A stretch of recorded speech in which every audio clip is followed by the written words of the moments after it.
Currently is the viscosity determined by a digital viscometer. Our goal is to get the viscosity of SAE 30 oil at room and high temperature using the digital viscometer shown here. For materials, we have a hot plate, the digital viscometer, a large beaker with a stirring spoon, SAE 30 oil, a thermometer, and our spindles, which we'll use one specific spindle for this experiment, and also a glove for safety.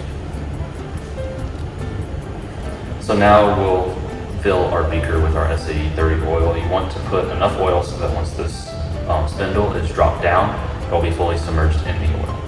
So we'll probably aim for around 700 or 800. Let's try 600. So you'll place it under your spindle. Use this wheel on the back to lower the spindle down into the oil until it's fully submerged.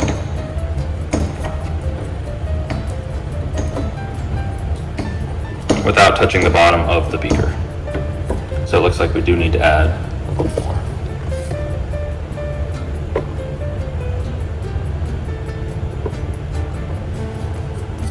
So around that much. At that point, you will go ahead and set the settings on the digital viscometer. So to start, you want to make sure that the viscometer is level based off of the level on the top of it. As you can see, we already pre-leveled it, but you can use adjusters on the bottom of each foot to change how high each foot is to make it level. Then you want to go in and change your digital viscometer settings. We're using spindle 1 in this case, and then we want to set it to 12 revolutions. So at this point, you'll want to hit enter and then run after setting your settings, and you'll see that the spindle begins to spin around at about 12 RPM. And from this, you can collect your viscosity and your angle from the digital viscometer. So at this point, you want to raise the spindle out after you've stopped the digital viscometer.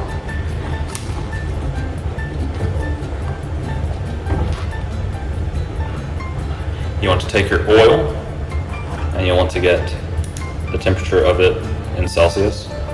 So you place the thermometer, wait a minute, and get your value off of it. Once you have that value, you'll write that into your data, and you'll want to heat the oil to about plus 5 degrees of what your initial value was for each of the iterations that we complete this method.